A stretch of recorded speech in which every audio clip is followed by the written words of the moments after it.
Good morning বন্ধুরা, কেমন আছো তোমরা সবাই? আশা করছি সবাই খুব ভালো রয়েছো আর আমিও ভালো আছি। চলে এসেছি আবারও একটা নতুন ভ্লগ নিয়ে।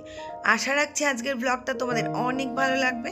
আর যে যেখান থেকে আজকে ভিডিওটা দেখছো, তোমাদের অনেক ভালোবাসা জানিয়ে আজকের ভিডিওটি শুরু করছি। তো এখন চলে এসেছি রান্নাঘরে, আর এখন ওই সকাল 11টা মতো বাজে। আর সকালে রান্না বান্নার পর যে দিদি বাসনগুলো ধুয়ে দিয়ে গেছিলো, তো সেগুলোই এখন শুকিয়ে গেছে, তো জায়গা মতো তুলে রাখছি। আগে যখন কাজের দিদি ছিল না, তখন তো বাসন আমিই ধুতাম। এখনও মোটামুটি আমি ধুয়ে থাকি, দিদি সকালের দিকটা ধুয়ে দিয়ে যায়।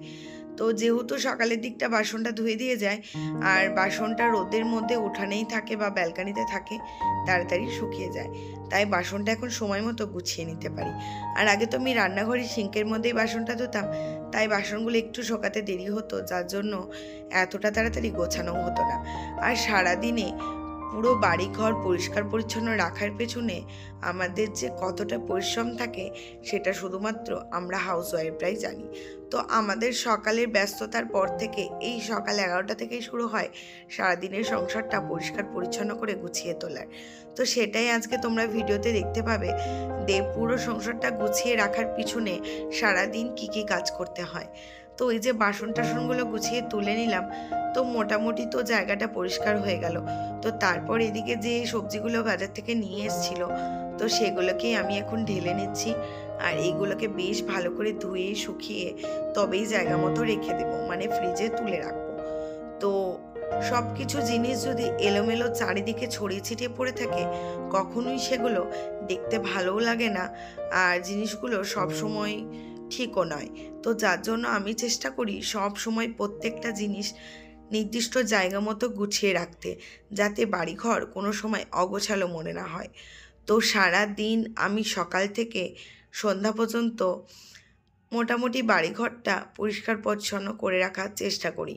তো রাতের দিকে হয়তো একটু অগোছালো হয়ে যায়, কেননা রাতের দিকে সন্ধ্যার দিকে যেহেতু আমরা সন্ধ্যার টিফিন বা সন্ধ্যায় বাচ্চা থাকলে পড়াশোনা, বাড়িতে বিভিন্ন কাজকর্ম, তো আবার কিন্তু ঠিক রাতে ঘুমানোর আগে জায়গা মতো জিনিস জায়গায় চলে যায়, বাড়িঘর কিন্তু আবারও পরিষ্কার হয়ে যায়। তো সেটাই সারাদিনে করার চেষ্টা করি। আর এই যে দেখো, এখন সবজিগুলো প্রত্যেকটা বাস্কেটে নিয়ে নিয়ে এখন আমি ধুয়ে নিচ্ছি। তো বাজার থেকে সবজি নিয়ে আসার পরেই আমি সঙ্গে সঙ্গে এগুলোকে ধুয়ে শুকাতে দিয়ে দিই, যাতে সময় মতো এগুলো আমি ফ্রিজে তুলে রাখতে পারি। তো এখন বেশ ভালোভাবে ধুয়ে নিচ্ছি। আর এখন এই রিসেন্টলি দেখছি গাজরগুলো খুব একটা মানে নোংরা থাকছে না। মাঝখানে গাজরগুলো এত বেশি কাদা মাখানো থাকছিল যে বেশ অনেক টাইম লেগে যাচ্ছিল আমার সবজি ধুতেই। তো এখন দেখছি গাজরগুলো বেশ ফ্রেশই আসছে। তো এই যে এদিকে সবজিগুলো ধুয়ে নিচ্ছি, আর ওদিকে তো পেঁয়াজ টেঁয়াজও এনেছে, যেগুলো এখন জায়গা মতো গুছিয়ে রাখতে হবে।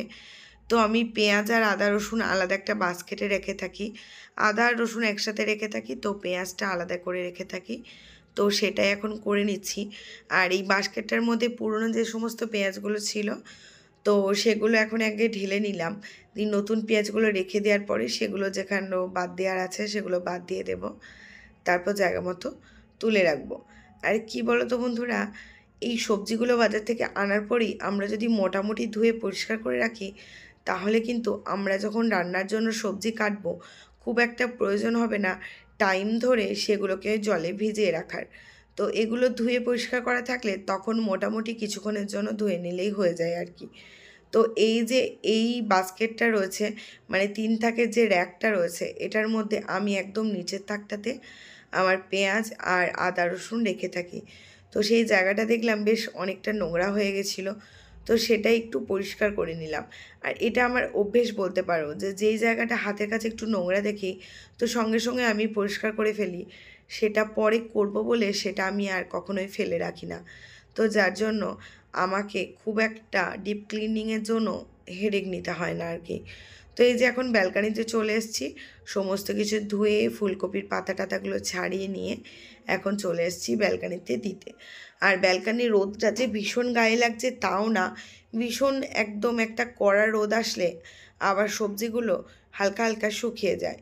তো এই রোদটা বেশ সুন্দর মিষ্টি একটা রোদ, যার জন্য সবজির মানে জলটাও তাড়াতাড়ি শুকিয়ে যাবে, আর সবজিগুলোও একদম ফ্রেশ থাকবে।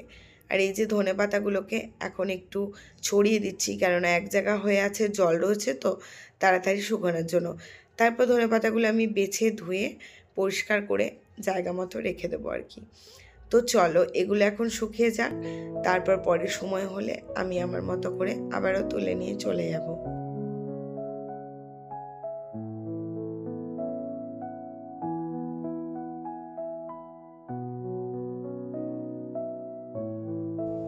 তারপরে এখন চলে এসেছি আবারও রান্নাঘরে, কেননা এই যে সবজিগুলো এখানে ঢেলে পরিষ্কার করেছিলাম তো সেই জায়গাটা নোংরা হয়ে আছে।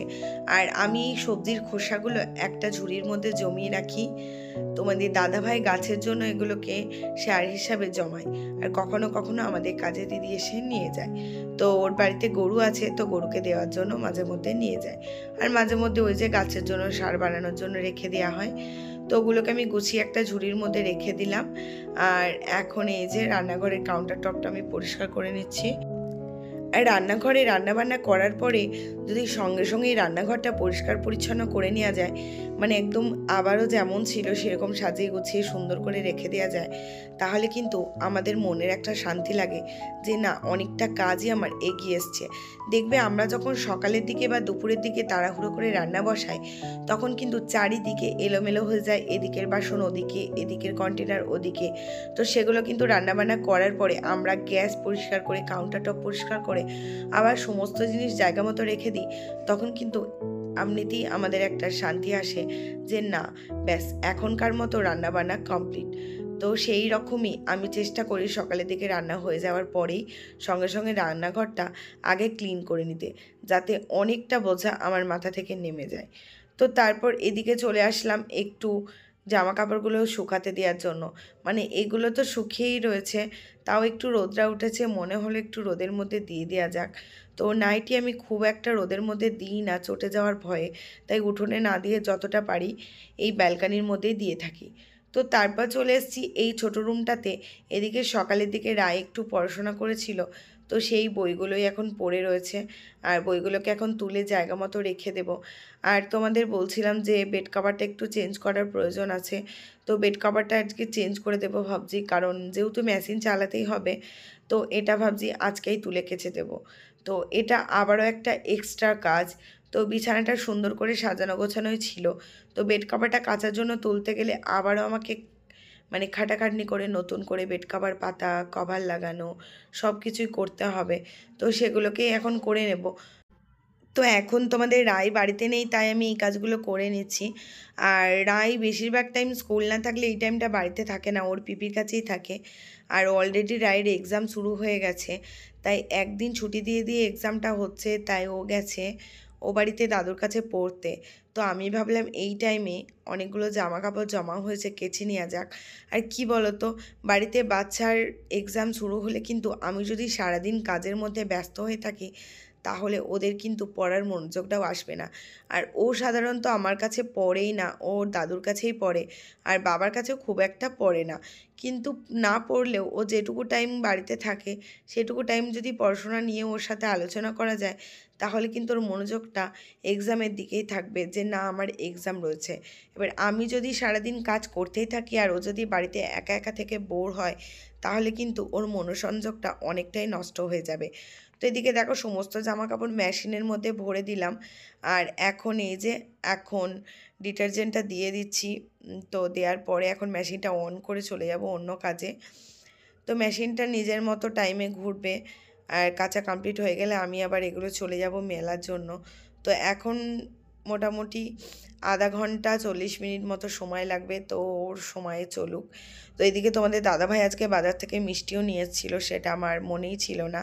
আর এখন যেহেতু শীতকালে নলেন গুড়ের রসগোল্লা আমার ভীষণ ভালো লাগে, তো বাড়িতে তো থাকবেই। মানে শীতকাল আর খেজুর গুড়ের রসগোল্লা বাড়িতে থাকবে না সেটা তো হয়ই না। আর এখন তো যে কোনো মিষ্টির দোকানে সন্দেশ থেকে রসগোল্লা থেকে শুরু করে সব কিছু আইটেম গুড়েরই হবে, যেটা আমার খুবই ভালো লাগে। আর আমাদের এখানে খুব সুন্দর একটা মন্ডা পাওয়া যায়, যেটা 10 টাকা পিস আর নলেন গুড়ের, খেতে কিন্তু ভীষণই সুন্দর। তো এই যে মিষ্টিটা এখন কন্টেনারে ঢালার পরে আমি আর লোভ সামলাতে পারলাম না, তো একটা নিয়ে নিলাম। তো তারপর স্নান সেরে পুজো সেরে দেখলাম মেশিন অলরেডি বন্ধ হয়ে গেছে, মানে কাঁচা কমপ্লিট হয়ে গেছে। তো এদিকে স্নান টান করে পুজোটা করে নেওয়ার পরে আমি এগুলোকে নিয়ে চলে এসেছি ব্যালকানিতে, কেননা আবার হঠাৎ করে দেখলাম কেমন একটা মেঘলা মেঘলা করছে। তো 12টা পর্যন্ত তো ঠিকই ছিল, তখন তো মোটামুটি রোদই ছিল। তো সেই দেখেই জামা কাপড়গুলো কেচেছিলাম। তো মেঘলা মেঘলা করাতে ভাবলাম উঠানে আর দেবো না, বাই চান্স যদি বৃষ্টি আসে, যার জন্য চলে আসলাম ব্যালকানিতে। তো এখানে মিলে দিলে একদিনের জায়গায় দুদিন লাগুক তাতেও কোনো অসুবিধা নেই। তো খোলা উঠোনে মিললে পরে সেগুলোকে আবার আমাকে তুলতে হবে, যার জন্য বর্ষাকালের টাইমটা তো আমি ব্যালকানিতেই দিয়ে থাকি। আর নিচের ব্যালকানিগুলো যেহেতু অনেকটাই ছোট, তাই ওপরের ব্যালকানিতে মোটামুটি 2-3টে করে দড়ি টাঙানোই আছে। তো এটা সারা বছর এইভাবে টাঙানোই থাকে। তো সুবিধা অসুবিধা এখানেই দেওয়া হয়। তো এই যে দেখো, এখন আমার জামা কাপড় মেলা মোটামুটি কমপ্লিট। আর এই যে টোটাল ব্যালকানিটা পুরো বুক হয়ে গেল জামা কাপড়ে। আর দেখো, বেশ ভালোই মেঘলা হয়ে গেছে, আর বেশ হাওয়াও দিচ্ছে, মানে ঠান্ডা ঠান্ডাও লাগছে।